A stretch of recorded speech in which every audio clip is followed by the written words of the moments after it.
السلام عليكم، ازيكم يا شباب عاملين ايه؟ كل سنة وانتم طيبين. طبعا النهاردة هنكمل محاضرات التحليل المالي Financial Analysis. هنفتكر مع بعض اللي أخدناه في المحاضرات اللي فاتت. طبعا اتكلمنا في المحاضرات اللي فاتت ايه هو التحليل المالي، وعرفنا ان في مستخدمين ليه بيكونوا internal او external users. تمام. عرفنا بعد كده ان التحليل المالي ده ليه types، يعني في انواع بستعملها. في الفاندمنتال، في التكنيكال. عرفنا ان الفاندمنتال بيكون تحتيه الفيرتيكال والهوريزونتال، ونوع تاني اللي هو الفاينانشال ريشيوز اللي احنا شغالين فيها حاليا، وفي نوع اللي هو اسمه التكنيكال ده خاص بس بالماركت والاسهم وكده يعني. تمام. اتكلمنا بعد كده على الفاينانشال ريشيوز بالتفصيل. عرفنا ان الفاينانشال ريشيوز دي بتكون عبارة عن جروبس. اول جروب بيكون خاص بالبرفورمانس، والنوع التاني اللي هو الفاينانشال ليفرج. اتكلمنا قبل كده عن البرفورمانس. عرفنا ان البرفورمانس ده هو اللي خاص بالبروفيتابيلتي، نسبة الربحية، وخاص بالefficiency اللي هي نسبة الكفاءة. النهارده هنكمل الجزء اللي هو الجروب الثاني اللي هو اسمه الفاينانشال ليفرج. اول حاجه فيه اللي هي اسمها الليكويديتي ريشيوز، دي بتقول لك ايه؟ ان الشركه هتقدر تسدد التزاماتها قصيره الاجل من خلال اصولها قصيره الاجل في خلال سنه. تمام. فهي فيها خمس انواع. النوع الأول اسمه الكارنت ريشيو، هنشوفه دلوقتي. النوع الثاني اسمه كويك ريشيو. النوع الثالث اسمه الكاش ريشيو. النوع الرابع اللي اسمه كاش فلو ريشيو. والنوع الأخير اللي هو اسمه وركينج كابيتال ريشيو. هنبدأ بالنوع الأول اللي هو اسمه الكارنت ريشيو. الكارنت ريشيو ده بيقول لك إيه؟ بيقول لك الكارنت ريشيو كان بي كالكوليتد فروم البالانس شيت، يعني بحسبه من خلال قائمة المركز المالي. since it's equal current assets على current liability. يعني زي ما قلت هاخد ال current assets المتداولة على ال current liability عشان أشوف الريشيو ده. بيقول لك it helps the business to meet the short term liability by the current asset within a year. زي ما قلنا في الأول إن هو بيستعملوه على أشوف شركتي هتقدر تسدد التزاماتها قصيرة الأجل من طريق الأصول قصيرة الأجل في خلال سنة. ال current ratio must be equal to، يعني لازم إن ال current ratio ده لما أحسبه يكون ال current assets مرتين من الshort term liability. يبقى كده بكل بساطة هنجيبها من balance sheet، هنقسم ال current assets على current liability. هتساعدني في إيه؟ إن أنا أشوف شركتي هتقدر تسدد التزاماتها قصيرة الأجل من خلال أصولها قصيرة الأجل في خلال السنة، ولازم تساوي 2، يعني يكون ضعف الcurrent liability. النوع التاني اسمه الquick ratio. الquick ratio ده بيقول لك إيه؟ can be calculated برضه from balance sheet since it's equal current assets minus الinventory minus الprepaid divided by current liability. هو بالاسم مكتوب إن هو quick. طيب هل أنا الinventory والprepaid expenses دي حاجة أقدر أحولها لكاش بسرعة؟ لا، مش هقدر أحولها لكاش بسرعة. فهو هنا في المعادلة أنا باطرّح الcurrent assets minus الinventory minus الprepaid أقسمهم على الcurrent liability. طيب it's more useful than the current ratio. يبقى النوع ده أفضل من الcurrent ratio since it's excluding the inventory and prepaid expenses زي ما قلنا هنا في المعادلة which it's not easy to be quickly liquidated.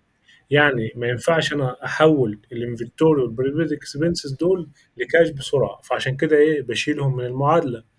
طيب بيقول لك إن الquick ratio must be equal 1، يعني البسط والمقام متساويين. في الحالة دي لازم النسبة عشان تكون كويسة البسط والمقام بيكونوا متساويين. النوع التالت اللي هو الcash ratio. الcash ratio اسمه كل حاجة كاش.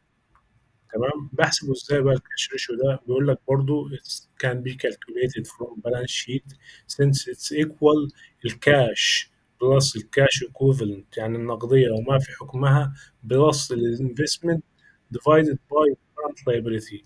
لو لاحظنا إن هنا في التلاتة هنا current liability المقام، current liability المقام، current liability المقام.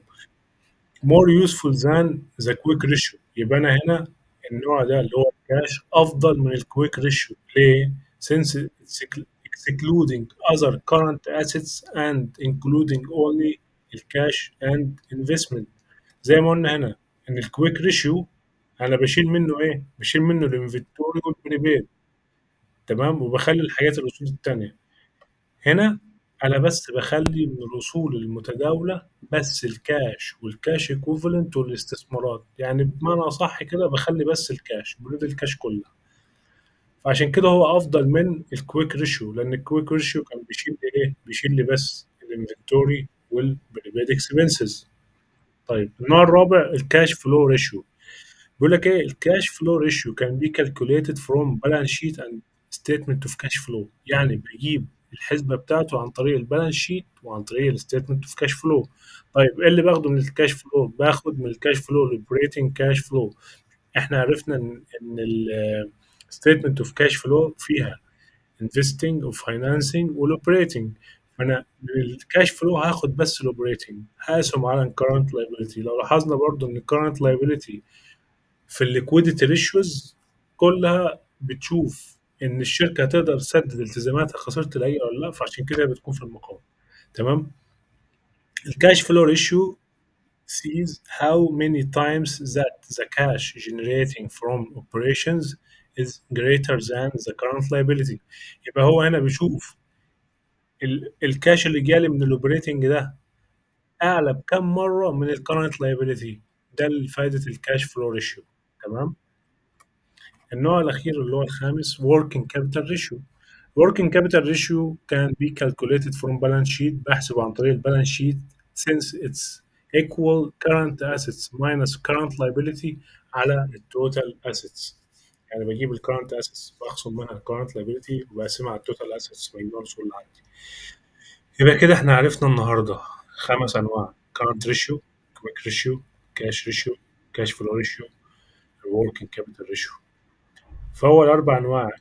المقام عندي current liability هنا وهنا وهنا وهنا في الأربعة. النوع الأول ال current ratio باخد current assets بسط. النوع التاني الكويك عشان هو من اسمه سريع بشيل منه الحاجات اللي مش هتكون تتحول بسرعة الكاش اللي هي inventory والبريبيد. النوع التالت من اسمه الكاش باخد بس الكاش والكاش الاستثمارات الكاش ومع في حكم الكاش. النوع الرابع الكاش فلو، من اسمه كده بجيب بس الاوبريتنج كاش فلو بقسمها على الكرنت لايبيليتي. والنوع الاخير بجيب الكرنت اسيتس ماينس الكرنت لايبيليتي على التوتال اسيتس. وبكده انا اكون النهارده خلصت النوع الاول من الفاينانشال ليفريج اللي هو خاص بالفاينانشال ريشيوز liquidity. وان شاء الله المحاضره الجايه هنكمل عشان نخلص الفاينانشال ريشيوز. التوفيق لكم جميعا.